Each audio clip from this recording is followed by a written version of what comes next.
welcome to episode 349 of Cinematary. I'm your host, Zach Dennis, and I'm here with Andrew Swafford, Michael O'Malley. In today's episode, we'll be talking about movies that we saw this week in part 1, and in part 2, we will be continuing our music video series with 2003's, let me get it right, Interstella 5555. The story of the secret got it star wrong system. last week. And the secret star system and all that is fives also because they're French. It's just like a Prince album, but with the fives, I guess. We won't be mean to Daft Punk. They're broken up at the moment, so. There are only 4 fives, though. It's always bothered me. There should be 5 of them. I don't really understand the wrong? significance of the fives, except that he's getting 5. Oh, I don't either. Isn't he getting 500 LPs or something? We can talk about this in part 2. That question and We'll talk more about it in part 2. I'm going to point at the right screen. Let's go ahead and jump into... Oh, actually, let's promote our website. Promote our website. Cinematary.com. We got a new review, Silent Light, the 2007 film by Carlos Regadas. We got a new review by Nazi. I'm going to mess up your name. Nazi. I'm going to just call you Nazi. I don't want to just screw the whole thing up. But we have a new review up on that from a new writer. We also have the Justice League review and Bullet in the Head. And then we're going to have some good stuff coming up later this month. So be sure to check out cinematary.com. Also head over to the Patreon. We talked about it, but you have a nice pork adobo recipe for the Foods and Movies series that you can have access to if you are a patron to the Cinematary's Patreon. So. And you have access to watching our live stream, which I don't know if anyone's doing right now, but you can do that in the future. You can see Andrew in the dark with his face just like floating in a sea of blackness. I like his the reflection in the microphone, so it's kind of. Oh yeah, you see two of me. It's Oh, I didn't even notice that. That's a cool little visual Easter egg. Yeah. It's like a Hype Williams video. It's accentuated. Yeah, it is. Get real close. There you go. Well, let's go ahead and do movies that we saw this week in part 1, and I'm going to lead it off with Michael. You're going to take us back in time. Well, there's not too much back in time in this movie. I had a really terrible day today, and I came home and I was like, I just want to be brain dead for an hour and a half. And so I picked, I went on Canopy, and I used actually a Canopy watch credit to watch this movie. You went to Canopy to watch a dumb movie? Yeah, well, I'm shocked this movie's on Canopy. I went to Canopy to watch a movie, and this is the movie I ended up watching on Canopy. You're like, all these Canopy movies look too intellectually stimulating for me right now. That was exactly it. After the 6th Holocaust documentary, you're like, I don't know.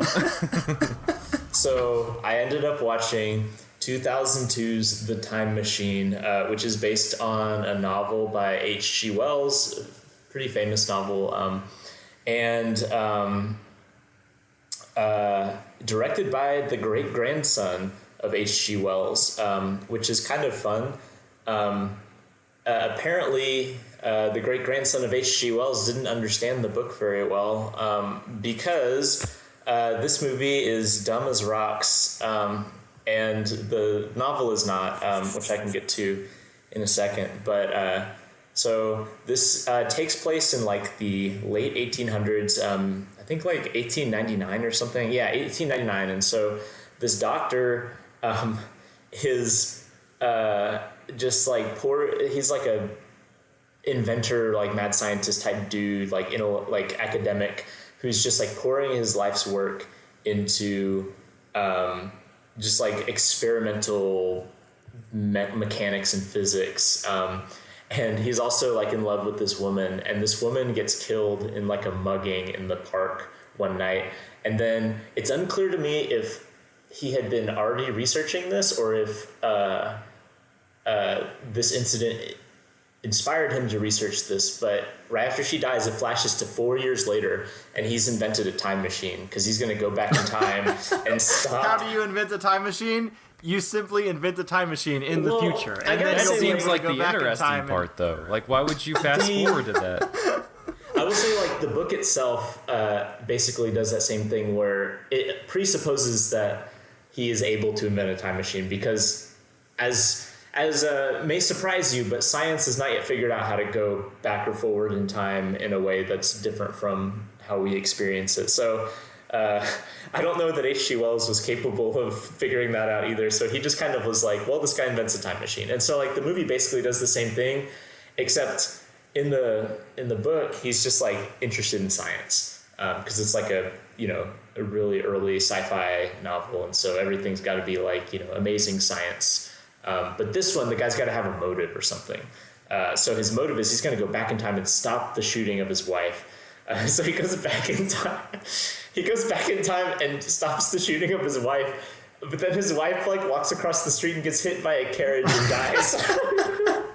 Sorry, it's not his wife; it's his girlfriend. But is it that there's no way that he can stop her from dying? Like whatever he does, her death will happen immediately after. Is that the plot of the movie? I was really hoping that was going to be the plot of the movie, and the entire movie was going to be her dying like 1,000 times. But no, that's not it. A wife's purpose. That's not it. So after that, he like goes into the future somehow, because he's like, I got to get answers in the future when people have figured out this time travel thing about like how to save someone back in time. So he goes into the future, and in the future he goes into the New York Public Library, and there's like a hologram librarian that he talks to, who basically is like, sorry dude, you can't change the past. Like that's a principle that we've realized. And so he's like, okay, well I'm going to go into the future. So he goes further into the future, where apparently humanity decides to blow up the moon. And so when they blow up the moon, we're gonna blow up the moon. When they blow up the moon, all the moon rocks like come crashing down and like destroy civilization. And so he's like, oh, that's not. You know what I can't stand? The fucking moon.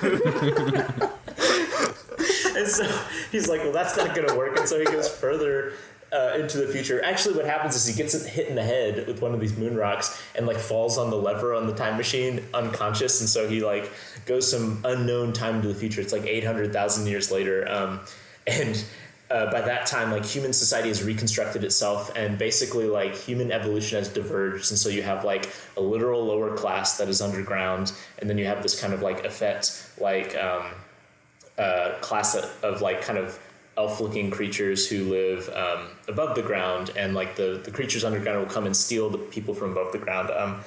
And where do the elf creatures come from? Well, it's a divergent human evolution. So like the idea in the book, does his wife die again in the future? Because that'd be fucking hilarious. So he gets another girlfriend in the future. The screenplay kind of, does she die?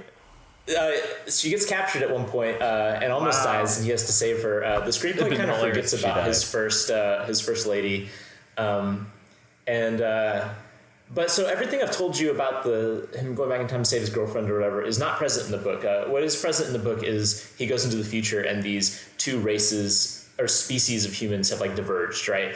And H.G. Wells' point, H.G. Wells being a socialist, his point was that like the material conditions of like human society like impact like people's behavior, and so he was. I didn't know H.G. Wells was a socialist. Yeah, today I learned he was.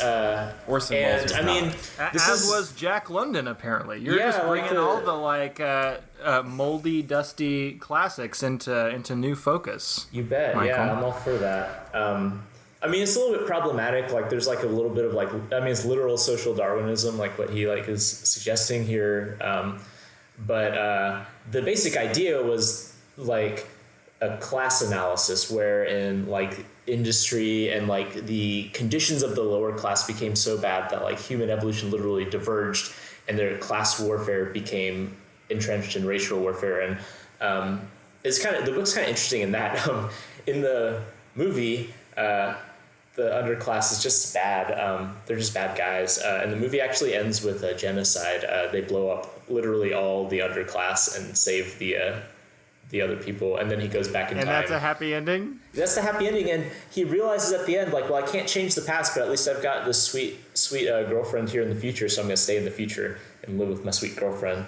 Well, that's good. But at least he got his dick wet. So that's like, what matters.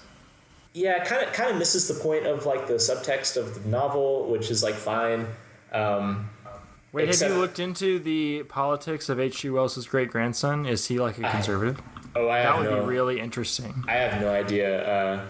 I didn't know that this was directed by his great grandson until I turned on the movie, and then I was like opening Wikipedia as the movie was playing. But what is interesting is like for the first like, so when he's going back in time to like save his wife and like trying to figure out all this, like it's goofy, but it's also like kind of like it's like a thinking man's Goofy movie, you know, at the beginning, because it's kind of like about not to be confused with the Goofy movie or the extremely Goofy movie. This is the this rounds out the sequel or the trilogy, and so it's like a little bit goofy, but it's also like, you know, kind of like lightly thoughtful about like grief and what it means to truly like deal with the fact that like loved ones die and stuff like that. So like for about 20 minutes it's that, and I was like, oh, this is actually pretty good, even though it's a little bit like schlocky. But then it just becomes entirely schlocky and a little bit genocidal at the end, and then forgets all the interesting thematic groundwork at the beginning, and just becomes really dumb. And this guy also directed Mars Needs Moms. Wow. I just thought everyone should know. That's beautiful. I'm glad he finds work. Wait, he also did The Prince of Egypt? Hold on. Wait, what? So he co-directed The Prince of Egypt with Brenda Chapman from Brave. Okay. But, I wonder who left had to his own devices, he makes Mars Needs Moms and this.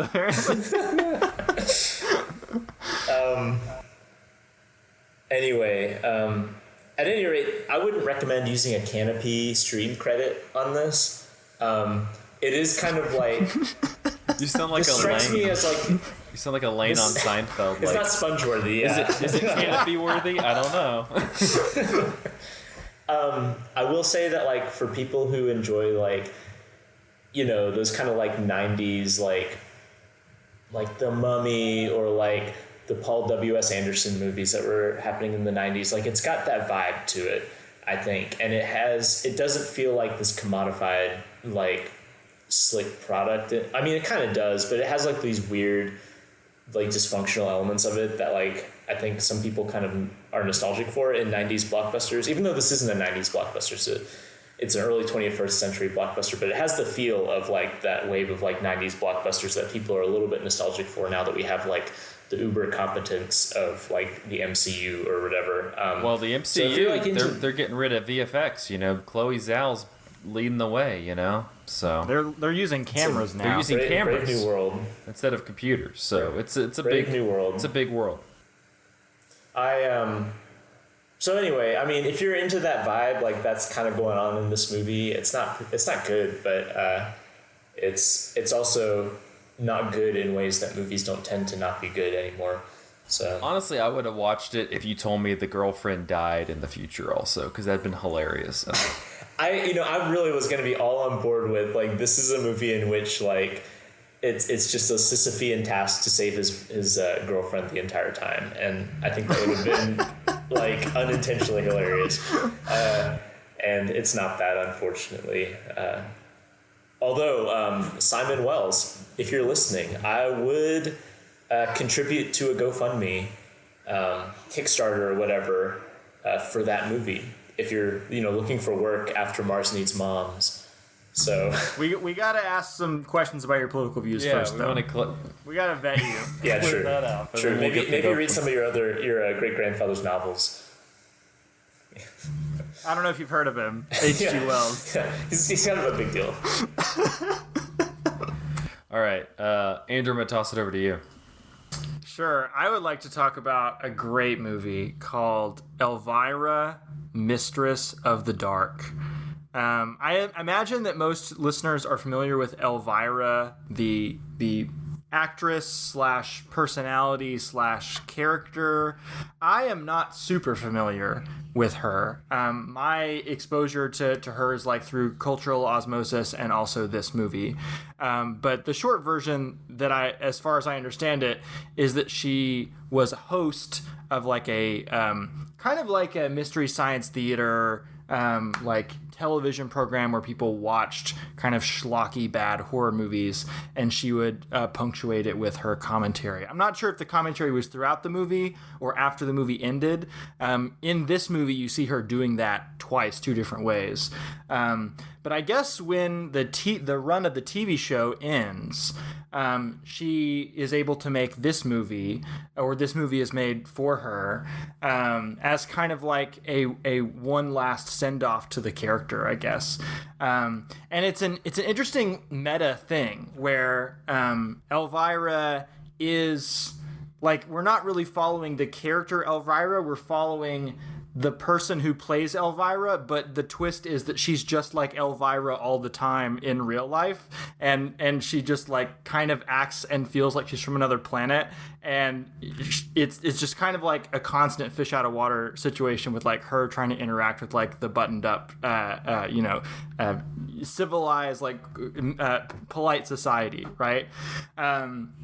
And I guess the basic plot of the film is that she loses her job, or she quits her job because the director or the CEO of her television company makes an unwanted sexual advance at her, and that is like a theme that kind of comes up throughout the movie of like men being creepy and handsy with her, and her kind of like very aggressively rejecting that and pushing back. So it's kind of like a proto Me Too movie in a way. It came out in 1988.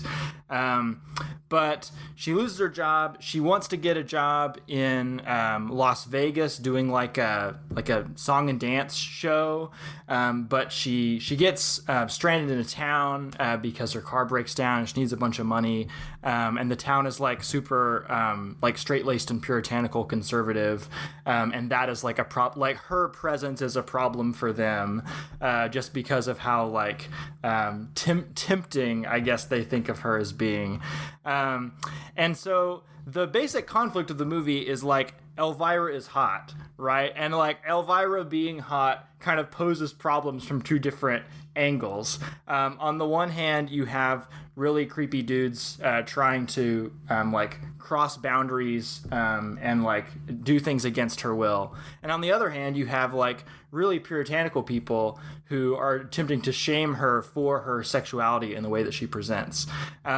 So it's I would say it is actually a very interesting feminist movie about the intersection of those two things. Like I've often thought about like modern feminism as like, and like its relationship to quote unquote objectification as being kind of a war on two fronts, where you're fighting against the tendency to, the conservative tendency to try to like control women's sexuality and like repress women's sexuality and like make women cover up and like blame women for tempting men. And then on the other hand, you have the fetishization and the ogling and the unwanted sexual advances that come along with that objectification.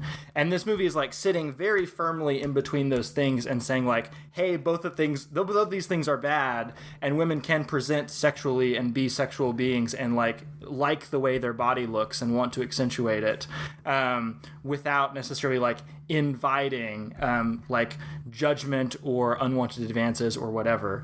And like that was like the organic thought that I was having while watching the movie, and I was shocked, maybe not that shocked, to like go on Letterboxd and see basically all of the reviews are people either drooling over Elvira or kind of like criticizing the movie because they think the movie is drooling over Elvira. Like, there's one particularly, I would say, egregious review that I'm just going to read in full. It's not very long, but it's by a Letterboxd reviewer named Dave Taylor. Putting you on blast, Dave Taylor. Dave.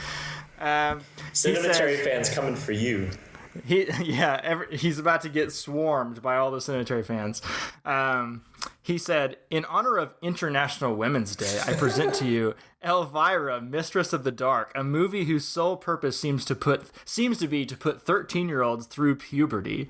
Ask anyone who has fleeting knowledge of Elvira, they can probably tell you these three things. 1, she's got big tits. 2, she makes corny jokes about cheesy horror movies. And 3, did I already mention her tits? That's pretty much all the filmmakers knew as well. Not that there's anything wrong with that. if your idea of a climactic ending is Elvira showing off her skills with titty tassels, then this movie is definitely for you. So this is not like the most judgy review in the world, but I definitely think this review completely misses the point of what this movie is trying to do, like top to bottom.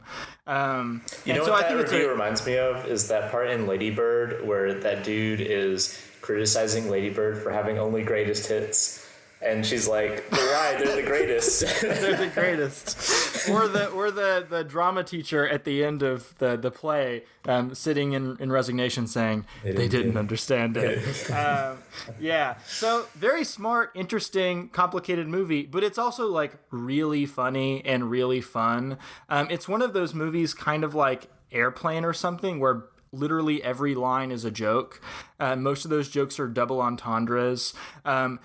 Part of Elvira's like feeling like an alien from another planet is that like she seems to be on one level like unaware of the fact that everything that comes out of her mouth is like accidentally a sexual innuendo. Like there are definitely moments where she means to do it. Like there's a moment where it's like she hits her head on something and somebody asks her, "How's your head?" And she says, "Well, I've never gotten any complaints yet." And that's obviously like meant to be a joke. But there are other moments like where she's talking to kids, like school-aged kids.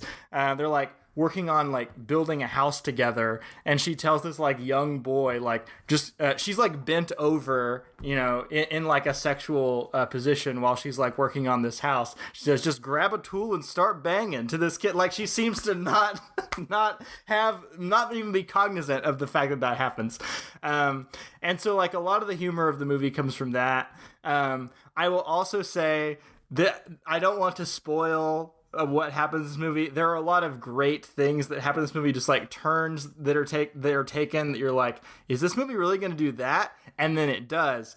And one of the things is that she, I guess this is kind of a spoiler, but it's a great spoiler. She accidentally like makes a horny potion that is like that is given out at like this church potluck or something. No, it's not the church potluck, because like this movie in the weird conservative town that she's stranded in, religion like weirdly doesn't exist, but everybody's a member of like the morality club. They're just like really interested in policing everyone's morality. And like at this morality club potluck, she brings this casserole that she thinks is going to turn into a monster, but it actually accidentally makes everyone like, you know, irrepressibly horny. And then they start making the accidental double entendres too. And it's just really funny and really, really wacky and really smart. And I had such a great time. Jesse had such a great time too. Like the entire time we were watching it, you know, every 5 minutes or something, Jesse would be like, "I love her. She's amazing. She's the best. How can I be more like her?" Yeah. So aspirational cinema here. Elvira, Mistress of the Dark. Well, it's aspirational unless you're Dave Taylor on Letterboxd. Unless you're Dave Taylor. That's true.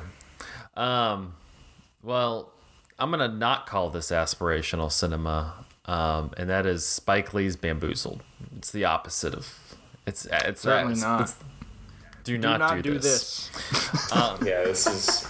Well, Bamboozle, it just got a... Criterion just kind of re-released it, and they put it on the Criterion channel. So this was the first time I'd watched it. I'm mainly going to use this to just talk about Spike Lee, I'll be honest, because I like Spike Lee a lot. He's great.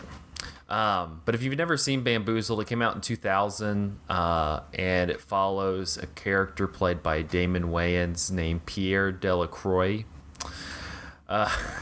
It's just a really bizarre performance, by the way. I kind of love it though. It's pretty great. No, yeah, it works in the movie, I think, but it is a performance. He's playing like a mad scientist character. It's like a Frankenstein riff. It's pretty wonderful. But he is like but as if he was in like the 1930s James Whale Frankenstein, but he's in a movie from like 2000. But he's like supposed to be a real person in 2000. Yeah. But yeah, so he's a television producer, and you know, I think it takes place. I guess it is like the movie came out in 2000. I guess it takes place in the present day or whatever. But they make reference to it being like a new millennium. Anyway, so he plays a television producer, and there's the executive at the TV network that he works at, played by Michael Rappaport, says that he wants something. He wants something more black. He wants him to do like a TV show that's much more black than he's been giving him. And so Pierre comes up with literally a 21st century minstrel show starring a couple of street performers who he knows from outside the building, and he thinks that he's going to create this whole minstrel show and it's going to get him immediately fired so then he can just get out of this contract and everything. But instead it becomes a massive hit and it becomes like this giant cultural phenomenon where, late in the film you watch as like they're having tapings of the show and like the entire studio audience is also in blackface along with the characters on stage, watching along. And then you also have Jada Pinkett Smith plays the assistant of Pierre. But yeah, so I was overall, it's a messy movie, which it seems to be like kind of, I don't know. There's a lot of Spike Lee movies that are relatively messy, and he loves mess. And so this is what I want. So this is mainly what I wanted to talk about with Spike Lee. He has messy movies, but I kind of love that about him because, like, honestly, would you want to, like, I would rather watch a messy Spike Lee movie with with some interesting ideas that he's kind of flirting with, that he doesn't fully get across the finish line with, something, you think of like the Five Bloods and Chirac, like they're like, he presents really interesting ideas and he doesn't 100% get, fully like come to terms with them, but he like presents them and I'm like, that's kind of interesting, and he moves on to something else. But it's messy and I like that. I would rather watch that than watch like Darkest Hour, which I would like to puke on Darkest Hour. Zach, you should really test this thesis by watching She Hate Me, which is probably the messiest of the messy Spike Lee movies. All right, it is wild. That movie's wild. Can you describe the scene in She Hate Me? The scene that you'll probably see screen capped is, oh man, I'm forgetting who the main actor is, but it's Anthony Mackie. The plot involves him like creating a business in which he will like basically impregnate women. And so like there's like a montage of him having sex with a bunch of women, and then it's like intercut by these like CGI like sperm like shooting down with Anthony Mackie's face like superimposed on him. But that's just the tip of the iceberg, man. Like that movie is out there. It's like Bamboozled but less good. Okay, no, I'll put that. I just looked at it. It's on Hulu. I'm gonna watch that now. But no, like I think he gets knocked for it. Like I was listening to a lot of people talking about like The Five Bloods, which is a movie. Again, it's super messy. I liked it a lot because I think it like does pose like a lot of different ideas that were interesting. But I feel like it's generally just with Spike Lee that people kind of go, oh well, it's messy and it doesn't come together, and that's kind of like a knock against the movie. That was me. I said that. Yeah, well. We're gonna blast. Let's blast Andrew real quick. But I don't know. I'm just gonna make a giant claim and say that there's a little bit of a racial component to it. Like, if again, let me just blast Joe Wright for a second with The Darkest Hour. Like, nobody's sitting there blasting Joe Wright for messy movies, or that he makes messy movies, but Spike Lee, it's constantly like a thing around him. I will say a better person to evoke is Martin Scorsese, who spent most of the 2000s making like messy movies, right? And also the 80s, but like people love that shit. Like The Aviator, that is a messy movie. It's a big sprawling movie with lots of big ideas. But Gangs of New York, and people approach these movies with a lot of reverence that they don't with Spike Lee movies. And I mean, Spike Lee is well regarded, but he also has that like reputation as like a like artistically problematic because he can't like sit still on like a single theme or something. Yeah, well, he's also, I mean, he's also abrasive, and I think that's kind of the thing, is that he's not like just kind of going, here's my idea, and like walking away. It's more like, there's my idea. And I think that's probably the reason also, is that people don't like, he tosses this idea out there and it kind of punches the person in the face and they kind of respond in a negative manner to that. Get punched in the face by Anthony Mackie's sperm. Hell yeah. Yeah. So anyway, I liked Bamboozle. It I don't know if it totally coalesces. It is kind of fun, like in just like it's it's very rambly. There's a lot of rambliness to it, and I like that about it. And also, like, you know, there's the meme format where people were saying that like somebody understood the assignment, and Michael Rappaport absolutely understood the assignment and then took that assignment and made that his life creed for the rest of his life, because he's like the character he plays in Bamboozled, either Spike Lee knew that and was like, LOL, I'm gonna do this, or Michael Rappaport just was like, this was really fun, let me just do this for the rest of my life. So I actually am not super familiar with Michael Rappaport or his personal life or whatever. So what are you referring to here? He feels very comfortable with his relationship to the African American community. Gotcha. Like if you listen to like him talk about stuff, he has a podcast and he has other stuff that he talks on. He's very comfortable. Like, he feels like because he can talk extensively about like rap and hip hop or basketball or other subjects that are predominant, that you would associate predominantly with the African American community, that like the character in this movie, he can just drop the N-word.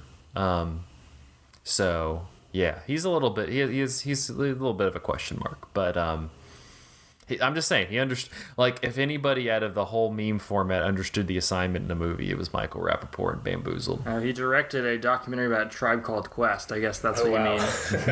Yeah. Yeah. So, but Bamboozled, it's on Criterion Channel, but it's running out at the end of April. So if you listen to this on Friday when this episode comes out, that's the only day you can watch it. Then it's gone forever. But She Hate Me is still on Hulu, so.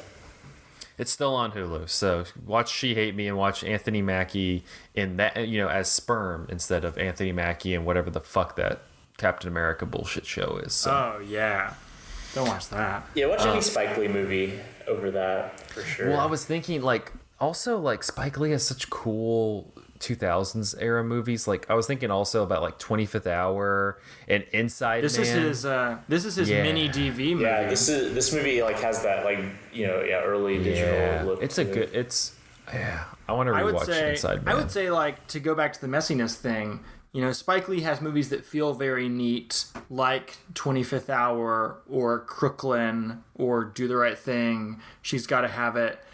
And then he has movies that are really messy, like this or She Hate Me or Chirac or Defy Bloods.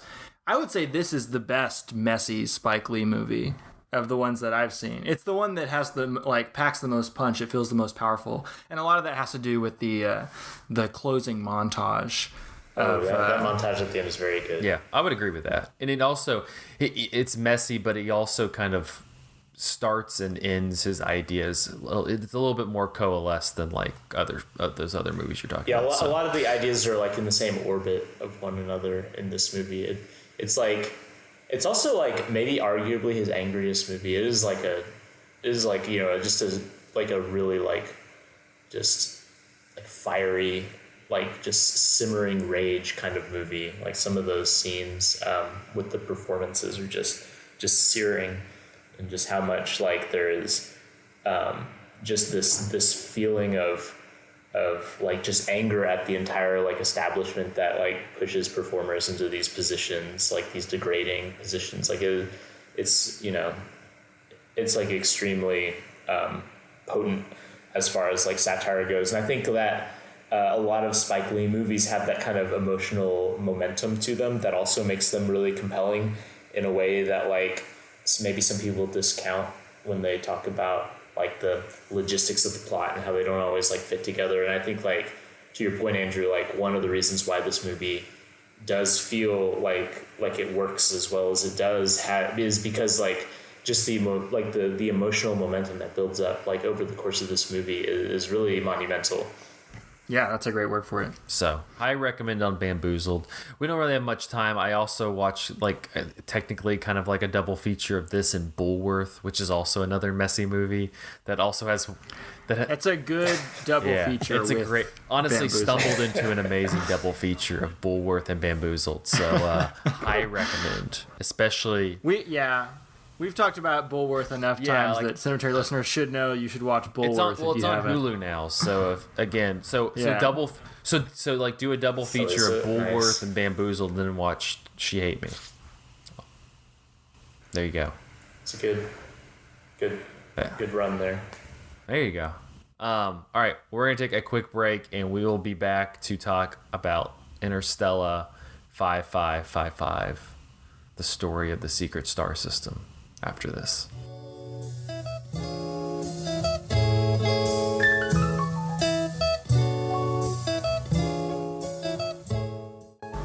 Hello, Cinematary listeners. This is your favorite Filipino podcaster, Jessica Carr. I'm here to let you know about a couple of things that Cinematary offers that you might not know about.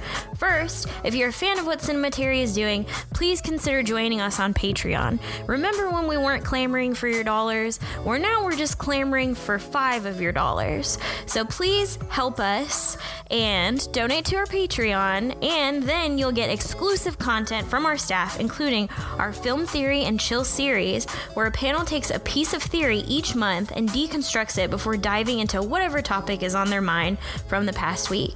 The $5 each month is investment in the website and the podcast, and it goes solely to paying our writers for the reviews each week, so please consider doing it. It's only $5. If you missed an episode of Cinematary or a piece of writing we've had, you should consider signing up for our free newsletter.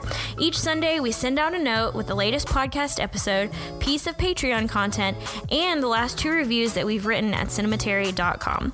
It's perfect for those of you who are interested in what's happening, and it makes sure that you don't miss a single Cinematary review. Finally, the easiest thing that you can do to help us is to please give us a rating and review on iTunes, Spotify, or whatever else you're using to listen to the show.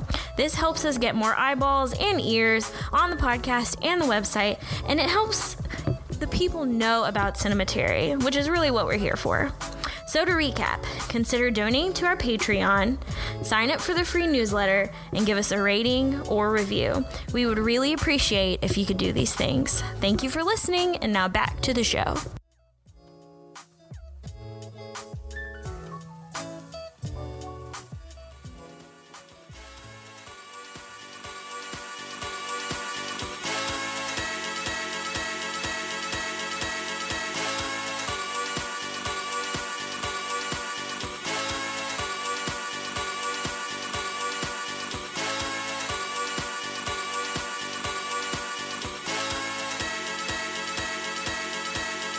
One more time.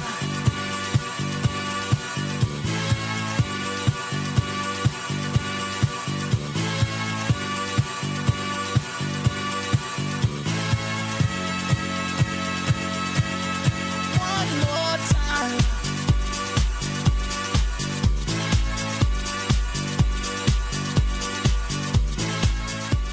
And welcome back to part 2 of episode 349 of Cinematary. In this part, we will be talking about Interstella 5.5.5.5, the story of the secret star system. And story secret star system are all 5s as well because they're French and they're pretentious. Do all of those words start with S in French? Because how do the 5s work? I don't know. I mean, this is an American film, right? Like, it's a Japanese-American collaboration, isn't it?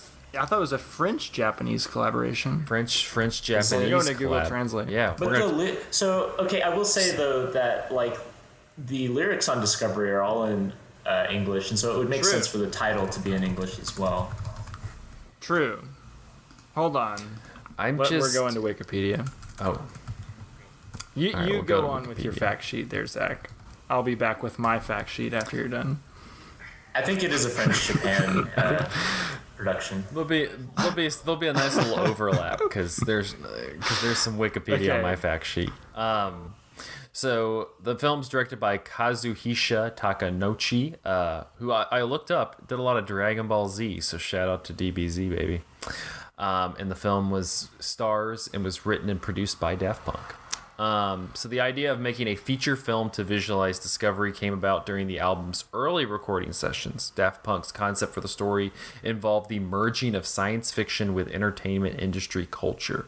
The duo had initially conceived of a live-action film featuring themes of overcoming oppression and rebelling against the machinery of life. After the live-action approach was discarded, several styles of animation were considered before settling on that of Daft Punk's childhood hero, Leiji Matsumoto. The film's concept was further developed with Daft Punk collaborator Cedric Hervet, and the script was brought to Tokyo in July of 2000 in hopes of creating the film with Matsumoto, who remarked that he in turn was inspired by French filmmakers. After Matsumoto joined the film as... He also, I'm looking at Matsumoto's Wikipedia page. He was also inspired by one H.G. Wells. Oh my gosh. It all connects. Bringing it full circle. Simon Wells, are you taking notes? We want anime time travel where the girlfriend keeps dying. Honestly, that'd be my... I think that's already happened, but yeah, I want that again. So after Matsumoto, the H.G. Wells fan, joined the team as a visual supervisor, Senji Shimizu had been contacted to produce the animation with Takanouchi to direct the film, and these were all Dragon Ball Z people. There's also some Evangelion people on board as well. There you go. It's all the things. Daft Punk commuted to Tokyo on a nearly monthly basis to produce the storyboards, and the film cost about $4 million. The first 4 episodes of the film were shown on Cartoon Network in August of 2001 during the Toonami Midnight Run Special Edition. Cartoon Network later hosted the episodes online as part of their short-lived Toonami Reactor project, later revived as Toonami Jetstream. I just like that we got a lot of Toonami references in this episode. And then in 2003, the BBC said, this remarkable collaboration between legendary Japanese animator Leiji Matsumoto and Parisian techno gurus Daft Punk is a visual and oral treat of intergalactic proportions. So, on that note. Fact sheet number 2. So the original, actually, no, I'm going to start with this fact. If you translate Story of the Secret Star System into it's French, all those words do start with S, except the word story, which is written like the word history, starts with an H. So wouldn't make sense to put a 5 there. The 5 is only there because they had to translate it into English, and I guess they thought it would be cool to change all the 2s to 5s. So I guess if we're confused about why the 5s are there, it doesn't make sense because it just doesn't make sense. However, the original title of the movie is not in French but Japanese, and the Japanese title translates to 4-5. That's all. 4-5. Further, that explains nothing. Makes less sense to me. That complicates things. Honestly, I like that one more. I'm gonna call this 4-5 from now on. Let's call it Interstella. All right. Well, so let's talk a little bit about Interstella. I guess I don't know about Michael. Are you a Daft Punk person too? I know Andrew. Less so than Andrew, okay, I'm sure. So, but I like Daft Punk. Yeah. Who doesn't like Daft Punk? Honestly, like one of the most I'm ready to one of the fight most universal bands I feel like of the 21st century is Daft Punk. Yeah. Well, Andrew, give us a little primer on Daft Punk, and I guess like is Discovery. Where does Discovery rank for you? I mean, Daft Punk, they only have 4 albums. They put their albums out with like a lot of time between them. And I would argue that their first 3 albums are all like masterpieces in their own right. They're doing very different things.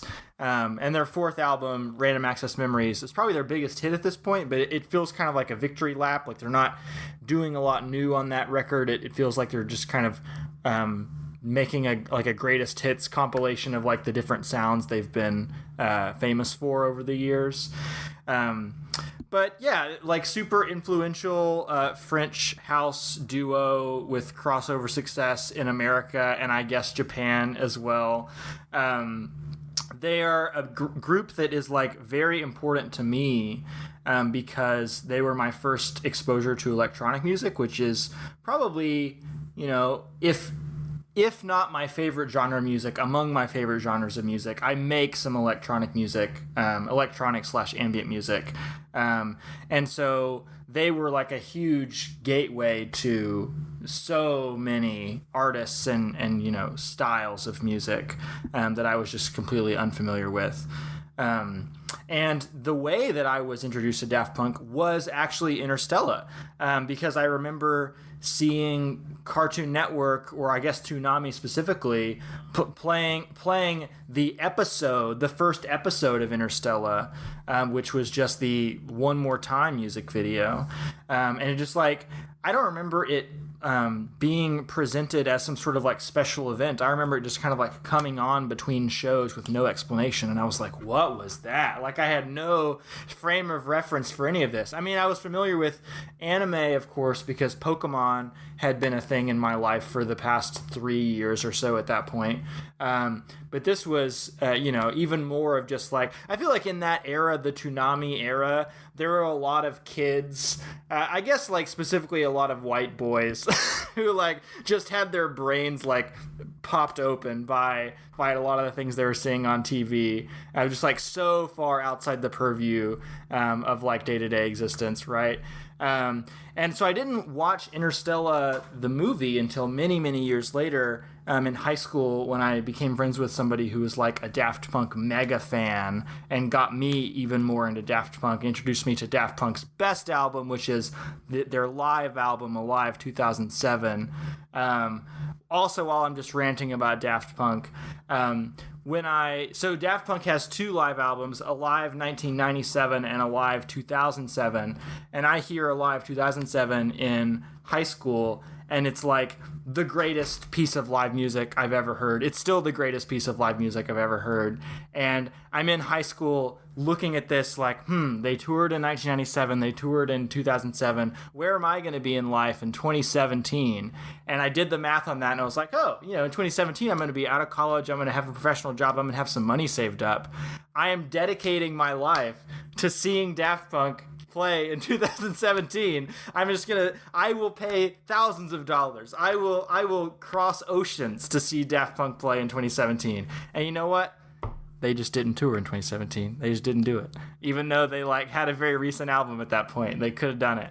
And now they're broken up, and it's sad, but I guess it's it's what needed to happen because they probably didn't have a whole lot else to say with their music. That was kind of evident by, the retread that was Random Access Memories. So I guess I'm happy to see it end like on their terms, than them be kind of like drag it out for several albums with like some sort of record deal obligation as the characters in this movie are forced to for the first half. But that's just me ranting about Daft Punk. We should also talk about the movie, which I also think is great. But Michael, Zach, you guys can take over. Well, they deal with a pretty universal situation, which is that they were on a planet and they were blue. Who can relate? And then they're abducted. Yeah, exactly. Dabba-dee-dabba-die, Yeah, and then they get abducted by a guy who is gonna take over the world by winning a bunch of Grammys. The universe. He has a book that says like universe domination. Like he has a universe domination spell that I guess someone wrote down without using it themselves. Otherwise, they would be in control of the universe. And I just what. Why does he have to win music awards to take over the universe? I think it's about how much Daft Punk hate the record industry, right? Why does the record industry have to win all these awards that get them money? You know, I just read it as like, so this guy is in like an Eyes Wide Shut like secret society that wins Grammys in order to take over the universe. The Society of the Secret Star System. Yeah. Well, okay, so let's circle back around to Bamboozled. So the fact that they're blue, they're kind of like racialized, right? You could make a connection to Bamboozled, which is kind of about how this like industry driven by like white capitalists are able to kind of exploit the image of African Americans to make themselves money. Very similar situation happening here. I mean, Daft Punk themselves are not black, of course, but house music comes from black communities. And like, you could even look at Daft Punk as being, held up as like the poster child for this, like the whitewashed poster child of this genre. That has such like a cultural identity that kind of gets stripped away by the marketing industry and the record labels. I will say like an interesting connection to Bamboozled is the concept of like minstrelry, right? Where like they become reduced to their an exaggerated version of their heritage, whereas in Interstella, their heritage is stripped away, right? And they're homogenized, which I think like when I hear musicians complain about the exploitative practices of the record industry, it's like homogenization is something that comes, you listen to like Pink Floyd's like Wish You Were Here or something like that. This idea that like, you just get fed through this machine and become like, just like everybody else, and it just chews people up. And I feel like this movie definitely fits in like that tradition for sure, of like the music industry being a homogenizing force that doesn't care for like human dignity, or I guess blue alien dignity, or even like it homogenizes the culture of the audience, the people listening too, right? There's one thing that is probably an unintentional, this is the thought that I don't know if the filmmakers intended for me to have, but like at the end of the movie, when we have this celebratory finale, they've gone back to their home planet, but they're still able to make music and they're still able to be heard from people around the world. And you get these like this montage of people from different parts of the world, people in Japan, people in like an African country, people in like the Alps, all like listening to the Crescendolls, the Daft Punk analog band. Like in a way, like their culture is being stripped away there too, because it's all being like turned into like the global monoculture. But I guess in the world of the movie, it's at least on the band's terms. It's not the record label like forcing that to happen. I wasn't prepared for the connection to Bamboozled to happen with Interstella 5555.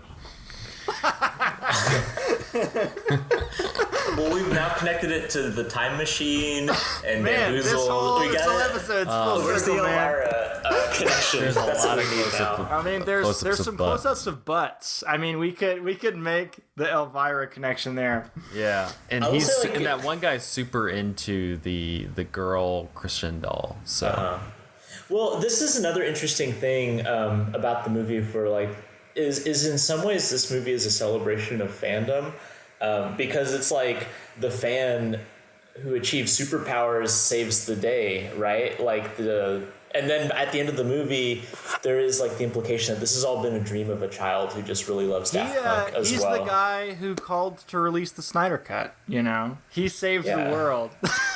Well, yeah, I guess in like 2003 or whenever, it was a much more innocent idea of like someone just really loves their own little niche of music and can really devote themselves to being that. And I think like in a post-social media world, like there's a really nefarious element to that sort of fandom. But there's a sweetness to it in this movie, where that feeling of, this is, you kind of take ownership of liking a band because it's like your own little corner where you feel like that you find like significance and meaning. But yeah, I did think about that. I was like, in 2021, I don't know how I feel getting about a fans statue, saving a band and Sure. the world. And but also, On the on the flip side of the evil record label stuff, there's also kind of a purity and a sweetness to the way the film talks about music, which I think that's something that carries throughout Daft Punk's discography in their lyrics. A lot of times their lyrics are just about how awesome music is. Like, they just love music. And you definitely get that from Random Access Memories, which is like a love letter to all the music that inspired them. Their first album, Homework, there's a track that is literally just like listing names of people who inspired them. But like, music is fundamentally something so different from like the industrial capitalist mode of production. Like, it's very exploratory. It's very, it's like, it has a sense of play to it. Just kind of like playing around and seeing what happens and kind of like chasing the joy or the rush of like the way a certain thing sounds.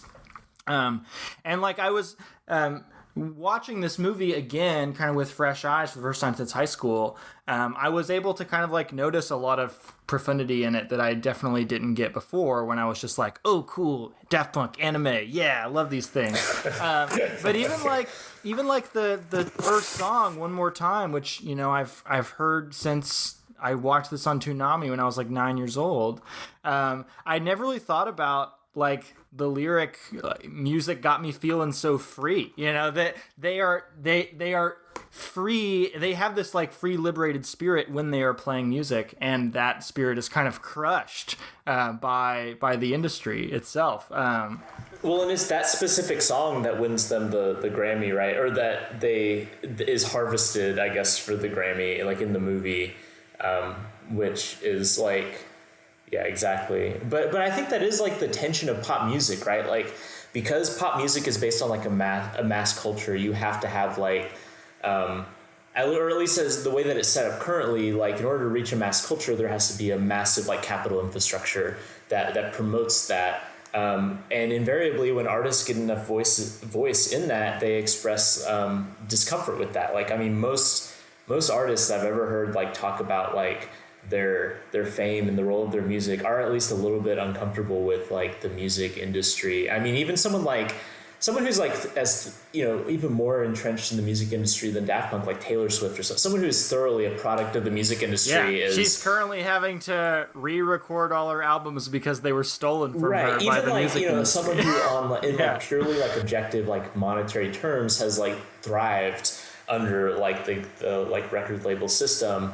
Like, it speaks up pretty openly about like the exploitative practices of it, and I think like there is like always that really interesting tension. And I mean, the same thing goes for animation as well. Like, animation that gets onto like mainstream enough to be like Cartoon Network or Toonami screenings, you have to take place within this huge like infrastructure of like Time Warner, and like just the amount of labor that goes into creating like that specific kind of animation. I think there is a lot of like you sometimes think about like Disney or like even like Studio Ghibli and all that, and like a lot of those artists are pretty ambivalent about the systems in which they work, and so I think that there is a sort of like natural camaraderie of pop music and animation, because both of them are kind of, at least in the mainstream, premised on being complicit in like giant like exploitative systems. And I think the movie kind of explains that. And they only really work as monoculture if they're like massively appealing. Like they trigger those like those feelings in like everybody's brain around the world.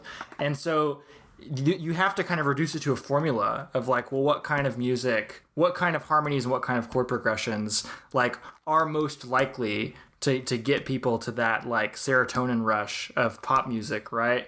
And so ironically, it kind of does become like a very industrialized cookie cutter thing. But I don't think that Daft Punk's music, even though Daft Punk's music is very poppy and very accessible, and like you said, Michael, nobody doesn't like Daft Punk, as far as I know. It is pretty like complex and musically impressive, I would say. Especially, and I guess we can talk about like the way the interplay between the music and the animation. But I guess the sequence that impresses me the most, both musically and visually, is the transition from One More Time to Aerodynamic, which is just like such an interesting, complex, like propulsive song. And I think the way that the visuals work like in tandem with that song is amazing. Like it feels like you're getting that Dark Side of the Rainbow moment all the time, because of course the visuals were made for the album, but it makes you think that like maybe the album was made for the visuals too. Like did they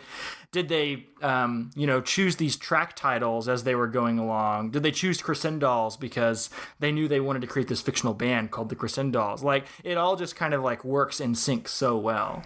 I think that's like there's like the history of like visual albums or like albums that have tie-in movies and all that, and like you have like The Wall or like Quadrophenia or Tommy or like those sorts of things. And a lot of those were either explicitly conceived as stories, like a rock opera or something, or were conceived in tandem with a visual piece like The Wall, which even prior to the movie, like had the visual of the tour that was supposed to tie into the album and stuff. And I don't know enough about the production of Discovery, and it's lyrically sparse enough that it's hard to tell if there's any sort of like real concept at play there. But I do think that that's really interesting. This like the idea of like an album only fully makes sense when it is contextualized within another medium. Like one we'll talk about next, or 2 weeks from now, I guess, is Lemonade. That's another album that like if you solely listen to the album, you can pick out threads.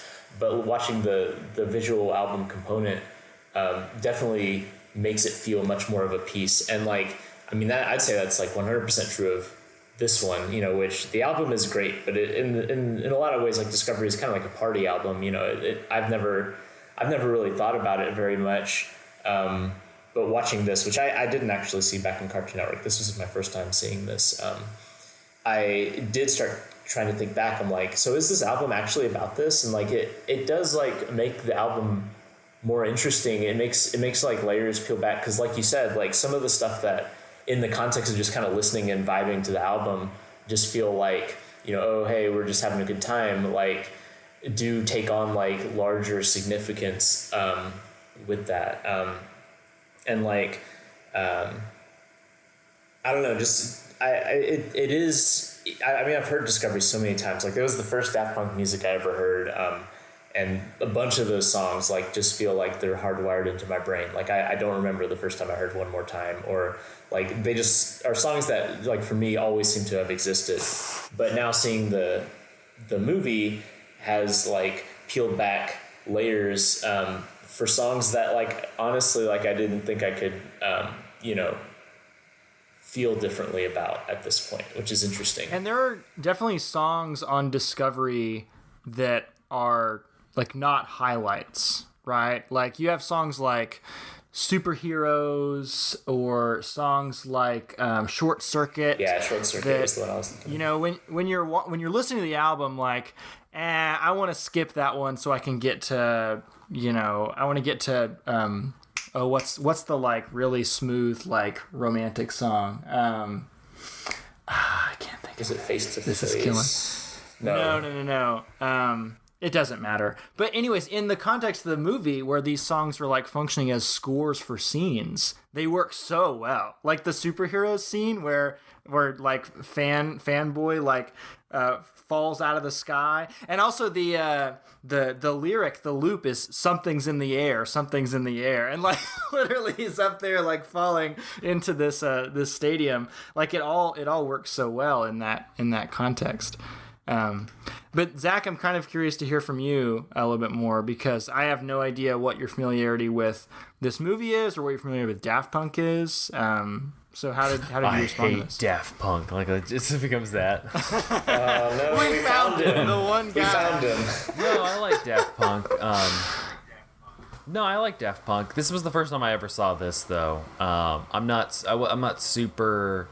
Really, probably the first time I engaged with Daft Punk was the Tron Legacy soundtrack.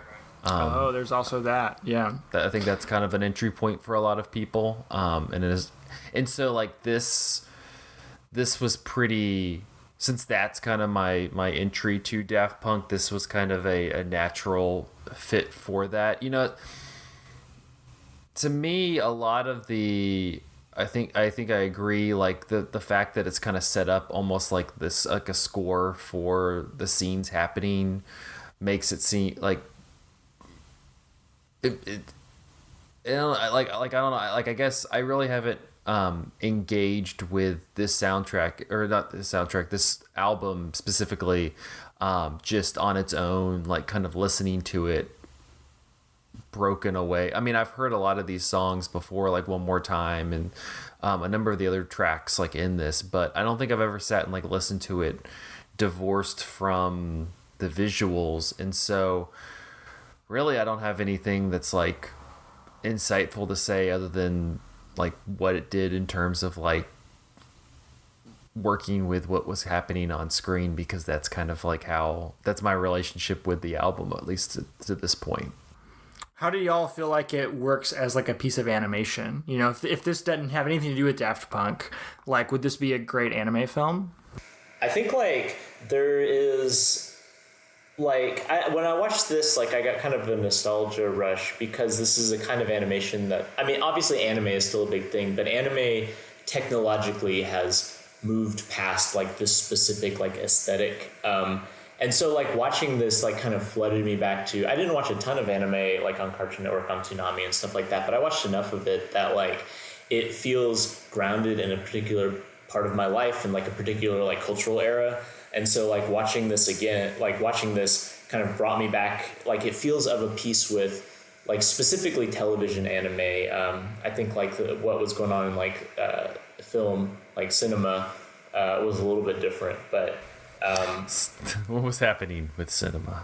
Well, I don't know, whatever we're calling like, Ghost in the Shell and that sort of thing. But no, I agree with you. I think like that's why like I mentioned at the top that like the guy who directed this did like a lot of Dragon Ball Z, because that's what it reminds me a lot of, like Dragon Ball Z, of like Naruto, of Gundam, of like those kind of, like, honestly the fact that it was on Toonami, on Cartoon Network, like makes total sense to me, because it feels very akin to a lot of those programs, and like the thing I always remember about especially like Dragon Ball Z, was I always loved how it would take like a week to get through like one battle. Like they would be like, these two guys are battling, and it wasn't like you knocked it out in an episode. It was like, no, it was like 6 episodes. It was a whole damn week, and you had to come back every day and watch. And so I kind of like that this,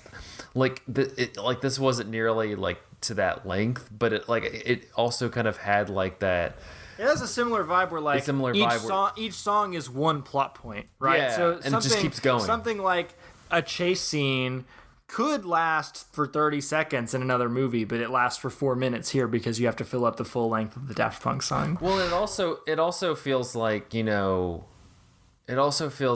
like at least 6 different endings. Like you could end this thing at 6 different, like it feels like in multiple different places. But it just kind of keeps going, and it's like, oh, okay. I think it has a really nice, clean arc to it. It comes full. It's like the Joseph Campbell coming full circle. Like they're back at their home planet, playing for a crowd of fans again, like they were at the beginning. I don't know. I feel like it works. Well, but you have like, so like all the villains like fall into the pit, or whatever, and they're like, yay, we can escape, and then they go, and then like, oh no, there's like the spirit of like the villain in the sky, and like there's a lot of that, like There's a lot of like, at the end of a Final Fantasy game where it's like, I've defeated the boss. Oh no, there's another stage. I defeated the boss. Yeah. Oh, another stage. Right, exactly. Well, there's like a lot of that. That's what I was thinking a lot of, like the end of Kingdom Hearts 2, where like you beat up the boss, and then like you keep fighting like versions of the guy. You keep, and you're just like, when will he? But it's like, nope, you're fighting him like as a human. Now you're fighting him as like a giant flying dragon. now you're fighting his clone, and you're just like, can I just fucking end? Like, that's what this felt like, and I like that. Yeah, it has a JRPG feeling to it, for sure. Yeah. Well, there's even like an assembling of a party, you know, as it goes along. Oh yeah, I mean they have like a little D&D campaign when they go to the mansion and they find like the Lovecraftian cult in the basement. Yeah. And they're just like, we're collecting Grammys, and you're like, yeah, okay. That'll. It's fun. It is. I like to think of the entertainment industry as like an evil cabal, the QAnon-esque evil cabal of capitalists. Yeah. There you go. The last thing I wanted to talk about, just because this is a subject that we brought up, I think specifically in the first episode, but we talked a little bit about how music videos utilize science fiction. We talked a little bit about it in the first one. I don't think we talked about it too much. We talked a little bit about it in last week with the Hype Williams videos, but I feel like this really, I guess for y'all, what about, and I think we've touched on it, but like, what about this album and kind of what Daft Punk is doing? Like, I guess why this angle? Because like I mentioned in the notes, initially they were like gonna make like a live action thing, and that seems kind of insane thinking like watching this now. So I guess kind of the way that they did it, why does that make sense as like this kind of sci-fi piece? Well, I think that the album felt futuristic when it came out. I mean, everything about Daft Punk feels a little futuristic. They wear fucking helmets, so yeah. There's always been like a visual component of Daft Punk. It's not just, and we talked about this like with Star Icons on the first episode of the series. Like people like Prince and Kate Bush and Madonna, like they're not just selling their music, but they're also selling an image and like a version of themselves, like an aesthetic that accompanies the music. And Daft Punk's sense of aesthetic and like visual presentation has always been so strong and so pronounced. You know, they wait 10 years to do a live tour, and they do a live tour from the inside of this giant glass pyramid that is like doing crazy like laser light stuff from the inside. And so the album, I think all of Daft Punk's music kind of lends itself towards some form of visual representation because they're always kind of like gesturing towards this like futuristic milieu. And that totally works for this movie, where they just kind of create a anime sci-fi story that goes along with this album that felt futuristic in 2000 and still feels futuristic now, just because of like Daft Punk's forward-thinkingness and like unwillingness to sound like anybody else. Like even when they are paying homage to genres that influenced them, like disco or like deep house or whatever, they're always doing it in their own way. Like they were not really chasing a trend or even really starting a trend. They're just Daft Punk. They do what they do. And so it always feels a little bit ahead of its time, I guess. So yeah, I mean, the sci-fi feeling works for me here. I also think that like there's a real tendency among like if you're trying to do like a concept record, like science fiction is really alluring, not because it presents like the tradition of sci-fi presents so many like interesting opportunities. Like there's always like the allegorical stuff, you know. I think about like, you know, what Janelle Monáe has done with like kind of using the like Metropolis suites and that sort of thing, but also like because sci-fi can be ideas based to such a heavy degree, it frees up the like narrative elements of it. Because I think a lot of sci-fi, you know, whether it's musical or not, you know, really skates by on visuals plus ideas more so than plot. And that's obviously not true of like all sci-fi, but like it. Andrew, is your room haunted? Your door keeps opening and closing. Jesse keeps coming in and asking for stuff. Sorry. I can never see her though. She's in the shadows, and so it just looks like your door. She did a really good job crouching down in the shadows. Yeah, she was doing some crouching action. I was trying to wave at her. This is like a Paranormal Activity video. That's right. Thank you for looking out for me, though. I appreciate it. I was worried about the poltergeist getting you. Anyway, I think that sci-fi is such a malleable format as far as like how you can present those ideas, that it works really. It's really learning for musicians to go to that if you have like conceptual aims, just because of the ability to communicate ideas in kind of more abstract ways than maybe like traditional human drama necessitates. So we're gonna cap this series off in 2 weeks with the Lemonade film, which is probably the best film or the best piece of video art that we're looking at for this whole series. But I guess one thing I'm kind of struck by is like how many of the things that Lemonade does that were actually done here first, and I'm not really sure if there are like antecedents to this, is there another album that got the feature film? Oh, I guess The Wall, right? Yeah, The Wall. And then Tommy and Quadrophenia were both adapted later on into But films, those are both like, is it all music all the way through? Or I assumed, I haven't actually seen those movies. I thought that they had like traditional dramatic scenes as well. They might. I've not actually seen those movies either, but I just know that they exist. It's Ken Russell, so who knows? It's a real wild card. Wait, did Ken Russell make all of those? Not The Wall, but the other two he did.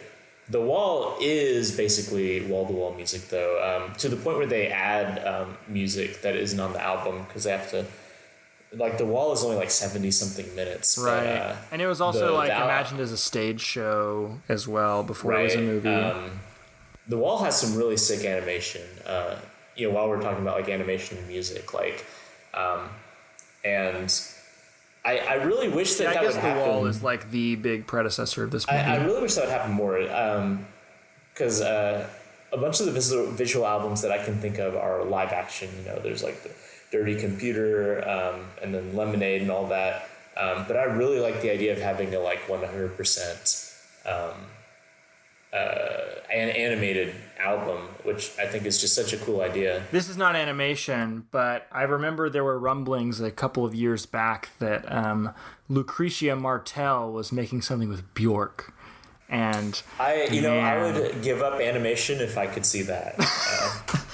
I think Bjork is another artist who has like such a refined sense of like visual aesthetic to accompany her music. Where is the Bjork feature film? I know we got Dance in the Dark. Well, Dance in the Dark is great. Utopia. Oh, is there a Utopia film? Utopia ended up but I think it was one of these like visual albums where there was a music video for every song. And those are like kind of her like whole like post-human project where like, she was kind of manipulating her body with CG and stuff like that. They're pretty interesting videos. I think that one has a music video for every song. She also has the app for Biophilia had an app. That's right. Yes, so I basically maybe Bjork has transcended cinema. Ultimately, fundamentally what I'm saying is that I agree. I think that like there should be more feature film adaptations of albums, except you, Luca Guadagnino, and your Blood on the Tracks film. Get out of here with that. I don't give a shit. Well, we still have the Bjork as like the Icelandic Scandinavian witch in the upcoming Viking film from Robert Eggers. Robert Eggers. Maybe it's a stealth. Like a Volnicura visual album or something like that. Let's just go back to Vespertine. Let's just make a Vespertine movie. I don't care if that album's been out for 20-something years. I want a Vespertine movie. Well, if you would like to watch Interstella, it is available on YouTube.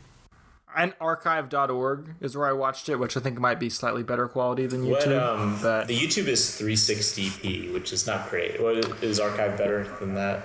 They don't give you a pixel count, unfortunately, so I can't say. But I will say that like this movie is super hard to watch otherwise. There was a Blu-ray release a while back that is now out of print that you can't get. It's not on any streaming services except one super obscure one you have to like pay for you have to get a trial for. I may have single-handedly gotten Central Cinema to book this movie. Who knows if it's going to happen, but I tweeted to them and they said they were going to look into it. So, if you live in Knoxville, be on the lookout for a Andrew Swafford provided screening of Interstella 5555. Yeah, tweet Central Cinema, like be like the fans in in this and save the day. This is our Snyder cut. Release the Interstella 555. Once you're done dogpiling that guy who wrote the Elvira review, then you need to dogpile Central Cinema on social media and make them book Interstella. Because I want to see this movie in HD on the big screen with a nice, like, bumping sound system. What's their their Twitter? What are they? It's at Cinema Knox. We're just gonna turn we're gonna turn Cinematary into like an activist podcast where we just have like a call to action at the end of every one. Where we bully Lights Camera Jackson off the internet, and we demand screenings from Central Cinema. Yeah, I know. Hashtag Lights Still Camera working on get that out of first here. one. Still working on that first one. Get out of here. Well, that will wrap up this episode of Cinematary. You can find us on Facebook at facebook.com/Cinematary, on Twitter, where you're going to be bullying Central Cinema, and Instagram at Cinematary, and on Letterboxd at letterboxd.com/Cinematary, where we post all the movies that we talked about in this episode. Also, patreon.com/Cinematary, where you can watch this live while we're doing this whole thing. Thank you to our patrons: Cam, Chad Newsom, Christina Daughtry, Corey Willingham, Harry Eskin, Candace Sisson, Maggie, Michael Anthony Gonzalez, Ron Hayes, Titus Arthur, Tyler Chandler, and Whitney Rio Ross. Thank you so much for your patronage. Next week, we're going to take a quick pause on the music video series to celebrate 350 episodes, and we'll have our little special episode, and we're not going to talk about it until we get there because it's a nice surprise. Oh no, you don't want to reveal? No, it's a nice surprise. Okay. You can just It's different. It's different than the other anniversary. He's afraid episodes. that people won't show up for what we're gonna do. I am afraid of that every week. Well, it's not so much a fear as more of an acceptance. Yeah, that's true. That's true. We've moved on to the final stage of grief. But after that, we'll be concluding our music video series with Lemonade, so it should be a good one. Until then, thank you guys for listening. We'll see you next week.